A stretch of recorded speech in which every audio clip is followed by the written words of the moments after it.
Hey everybody, and welcome back to another video. Today I'm just getting ready to go run a couple errands. I have a couple appointments today, so I thought I would make a quick video about this topic on faith today. Normally I would probably keep this on a Faith Friday, but I'm feeling like maybe not. So I'm gonna do it today. What I wanna talk about is the commodification and the cosplaying of Christianity and how content creators are switching over to Christian content to make money and why this is rubbing people the wrong way. And I have 3 people on the thumbnail of this video, and I chose them distinctly because they have had massive pivots from sort of non-Christian topics. Sometimes some people would even call them worldly topics as worldly content creators to, mostly faith-based or Christian content creators. And they've all had a different reception. So I want to talk about why I think that is and how making this transition can be a little bit better for people and talk about this from a Christian perspective.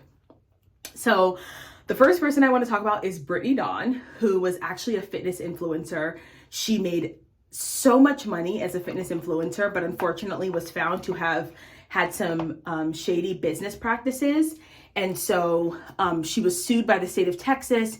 She had a huge fall from grace. She had a divorce. She had multiple failed relationships, but she had always sort of spoken about being a believer. So what happened was after she had her fall from grace and she was sued, she was exposed for, scamming her clients.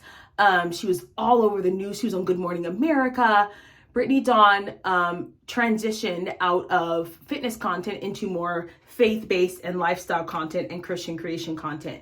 Now, she received a lot of backlash for that as well, because people thought she was using Christianity as a way to hide from her sin, so to speak, and that she never really asked for forgiveness properly, but she sort of is using Christianity as this way to say, I'm healed and I'm fine. Now, I don't necessarily have a problem with how Britney Dawn transitioned. And the reason is because she had always spoken about Christianity. And here's the truth, you guys. If you grew up in a Christian home, but you had not made your relationship with God your own, He will give you a moment where you are on your knees, really acknowledging Him as Lord and Savior and making a transition out of your self-absorbed content, okay? He's going to do that. She had this, very public shaming where she was forced to confront her own behavior. And it was very obvious to me that even though people were saying it looked fake, to me, it seemed as though she was really wrestling with the fact that she owes the state of Texas a ton of money. She is no longer esteemed as some fitness role model. And she has completely changed the way that she deals with life. So she'll tell you herself, she was promiscuous, she was doing all these things. And what her transition was marketed to me was that it wasn't exactly overnight. She took a lot of time off the internet at first, which I thought was a good idea for her, because what people can do in these spaces is they tend to immediately go into Christian content. And it's like, wait a minute, I need your sanctification to marinate a little bit. And so Britney Dawn had this transition. She got a lot of backlash, but people also welcomed her with open arms because she has seemingly changed her behavior and the focus of her content. Now, what she has also done right is that she has not made her content about getting a man. And I think that is the issue that I have and that a lot of people have when content creators switch over to Christian content.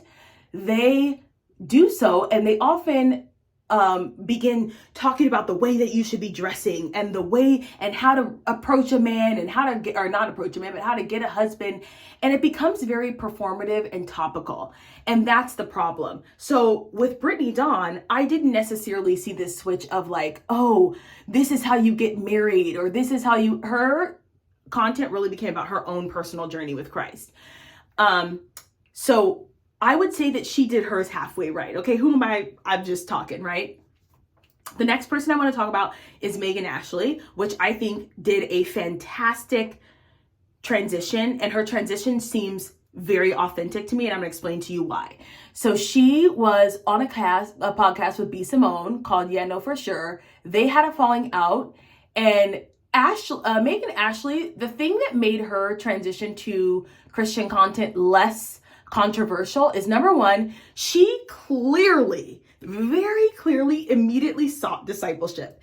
And that is something that if you are a new believer, you should be seeking discipleship. You should be talking to other believers and working out your salvation with other believers before you go online and tell other people how to live.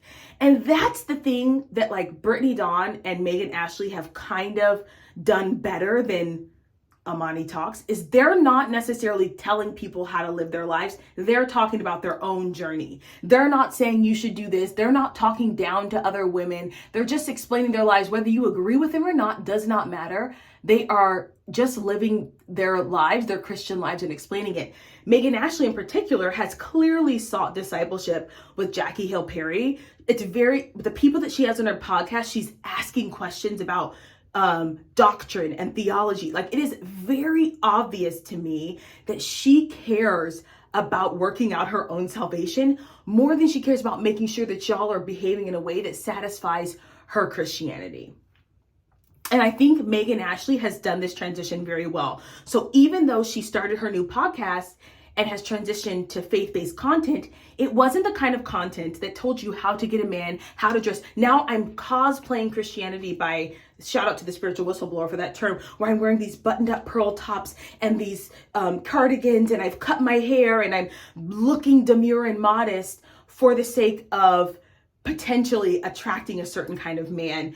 And because we know that Christian content is actually very easy to, you can make money on Christian content.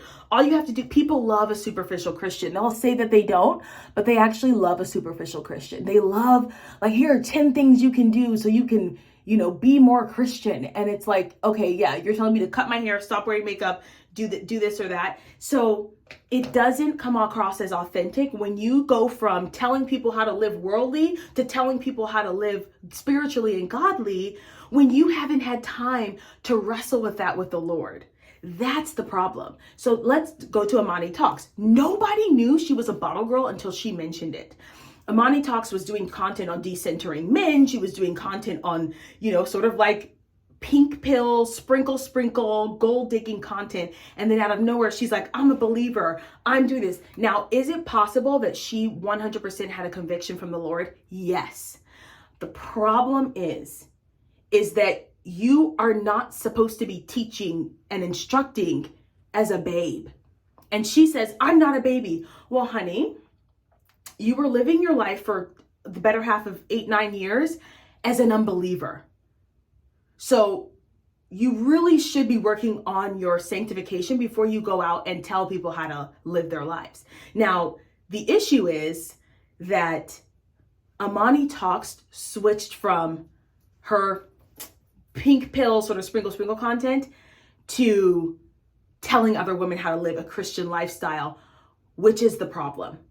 Nobody wants to hear from someone who just switched lifestyles on how to live their life, because it actually is disingenuous. It's actually not realistic. The way that you make that transition for not getting backlash is that you sit up under the word and you work out your salvation and you work out your kinks before you go tell people how to live their lives. That is how you make that transition from non-faith-based content to faith-based content. Because right now it sounds like a grift. Here, pay for this program and I'm going to teach you this.